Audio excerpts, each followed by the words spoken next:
Mesdames et messieurs, bonjour et bienvenue à suivre cette édition du journal hebdomadaire sur Free Media TV. À la une cette semaine, c'est vendredi 9 août 2024.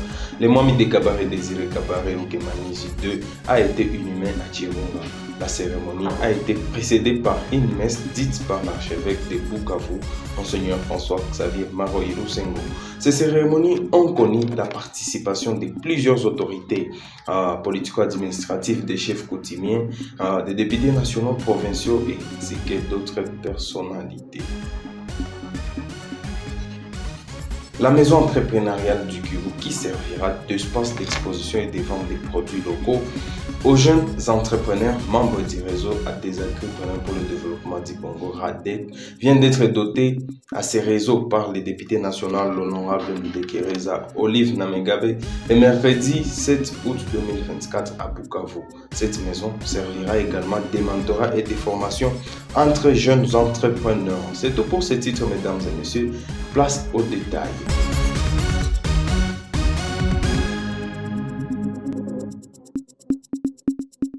Le site qui vous continue son deuil après l'arrivée le jeudi 8 août 2024 de la dépouille mortelle de Sa Majesté le Mohamed Oukemani J2 de Kabaré via l'aéroport de Kavumo. Le peuple chi, la chefferie de Kabaré ainsi que toutes les communautés de la province du Sud Kivu se sont réunis dans une atmosphère de profonde tristesse pour accueillir son corps. Suivez ce reportage. Les visages marqués par la douleur, les larmes aux yeux, les habitants ont exprimé leur chagrin face à cette perte tragique. La communauté tout entière pleure la disparition du Moami, figure emblématique et pilier de la région. L'honorable député Claudine Ndousi Mwakembe, présente à l'aéroport, était visiblement inconsolable. Entourée des membres de sa fondation, elle peinait à contenir sa douleur face à cette disparition qui touche profondément toute la province du Sud Kivu et particulièrement le royaume du Bushi. Une délégation venue de Kinshasa, conduite par le président de l'Assemblée nationale Vital Kamerhe, accompagnait les corps du défunt. À leur arrivée, ils ont été accueillis avec respect et dignité par Madame Claudine Ndousi, en humble servante de la communauté. Parmi les personnalités présentes pour rendre hommage au Moami, on comptait le président de l'Assemblée nationale, les vice-ministres des Affaires coutumières, les gouverneurs des provinces et son vice-gouverneur, ainsi que les chefs coutumiers, des députés nationaux et provinciaux, des ministres provinciaux et d'autres figures éminentes de la province. C'est ainsi que la fondation Mwakembe Ndousi Claudine est en train de rendre les derniers hommages à Sa Majesté le Moami.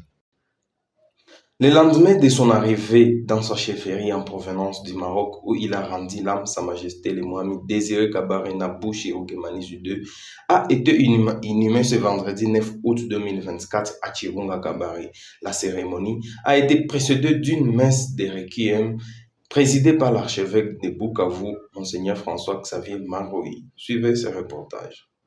La disparition du Mohamed Kabaré laisse un vide immense au sein de sa communauté et de l'Alliance nationale des autorités traditionnelles de la RDC, ANTC. Roi respecté et admiré, il était une figure emblématique de la royauté africaine et congolaise. Des chefs coutumiers venus de toutes les régions du pays, des autorités politiques et de nombreux représentants de la société civile et les communautés se sont rassemblés à la chefferie de Kabaré pour rendre un dernier hommage à leur souverain. Dans son discours prononcé au nom du président de la République, le président de l'Assemblée nationale, Vital Kamerhe, a appelé la population à l'unité et à la cohésion en inspirant l'exemple du Mohamed Kabaré. C'était un grand serviteur de notre peuple. Il avait son sourire permanent, il accueillait tout le monde ici. Mais aussi, je suis venu porter du message du président de la République, son Excellence Félix-Antoine Tshisekedi, Chilombo, et m'a demandé de communiquer à toute la population du Sud Kivu en général et celle du Bushi, Kabaré, en particulier, ses condoléances les plus attristées. Il est de cœur avec nous, avec tous les Bushi, avec toute la province du Sud Kivu. Il a ajouté l'importance de préserver les valeurs traditionnelles et de perpétuer l'héritage laissé par ces grands souverains. Après les discours, les gerbes de fleurs ont été déposées tour à tour, signe d'honorer la mémoire de Sa Majesté. Un congrès provincial des femmes médiatrices de paix a été organisé le mardi 6 août 2024 à l'auditorium de la femme dans la ville de Bukavu par la Fondation Pélagie Muhigirwa à l'occasion de la Journée internationale de la femme africaine célébrée chaque 31 juillet de l'année. À cette occasion, Madame Kadi Azouba, directrice de la Fondation, a déclaré qu'elle veut non seulement marquer cette journée, mais aussi susciter un intérêt durable pour que cette journée soit commémorée, d'autant plus que la journée dit 8 mars. Pour Madame Kadi Adzuba, cette journée instaurée lors du Congrès panafricain de Tanzanie en 1962 reste méconnue par de nombreuses femmes et surtout des autorités qui ne valorisent pas suffisamment.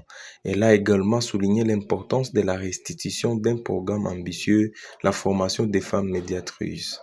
Vous savez très bien que notre pays en pourparlers, tout ce qui se passe autour de nous, les conflits et tout le reste, la femme n'est pas toujours au cœur de l'action.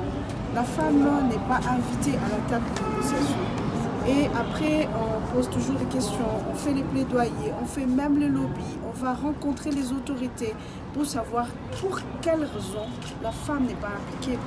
Et là, on nous sort toujours de nous dire, vous savez, la médiation, c'est quelque chose qui est très sensible, il faut être formé, il faut. Ah ben voilà, le fait de savoir que la femme est une médiatrice née ne convainc pas très souvent. Alors nous sommes dit d'accord, nous allons aussi étudier, nous allons nous former. Et pourtant, ces hommes qui vont là-bas ne sont pas formés. Ces hommes qui vont là-bas n'ont pas de diplôme en médiation. Mais nous, on nous exige d'avoir des diplômes, d'être formés, d'être outillés.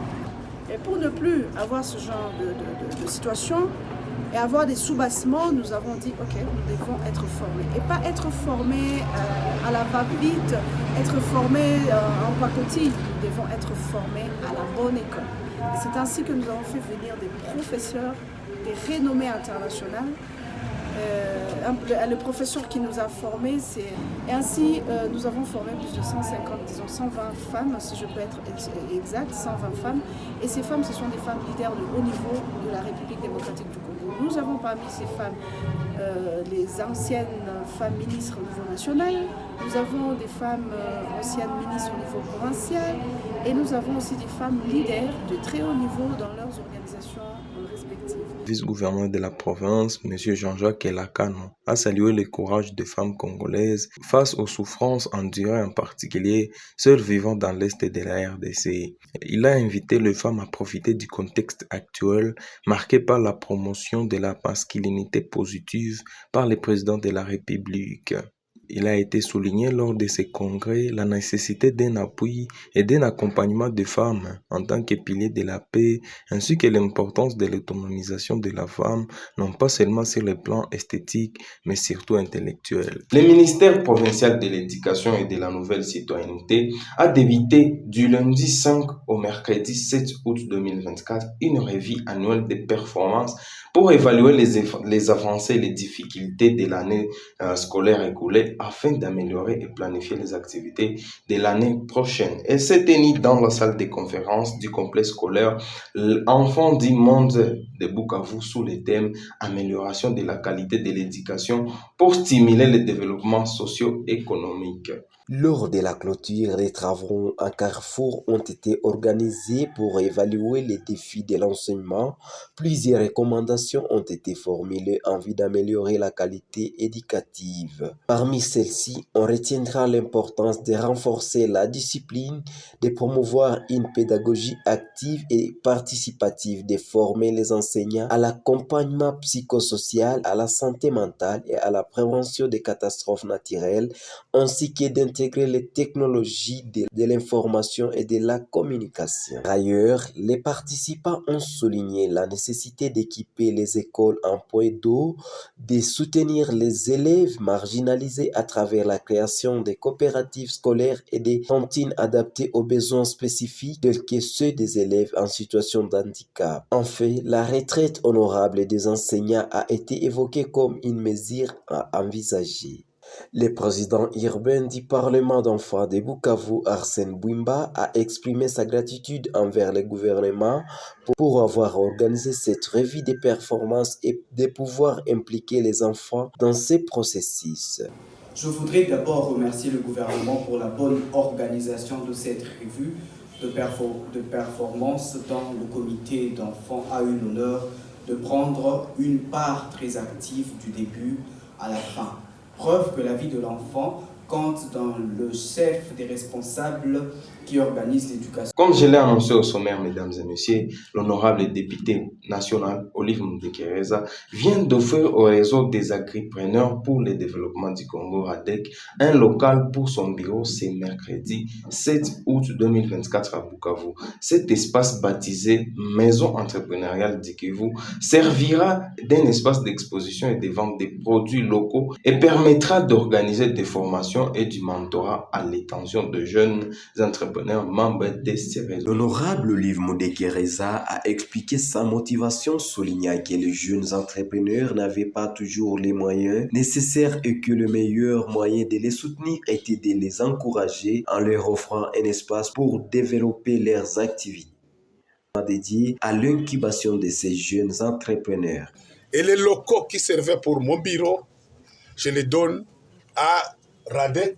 Ça commence au Sud Kivu et je crois que ça va être un modèle en RDC. On a mangé les biscuits ici, on a les bouillies, on a les riz, on a le maïs, on a les miel, on a tous ces produits bio, ces produits au Sud Kivu.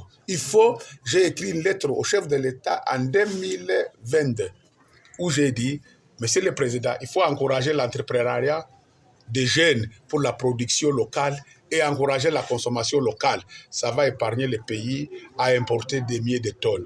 Et je crois que la réponse a été positive. Elle a dit oui.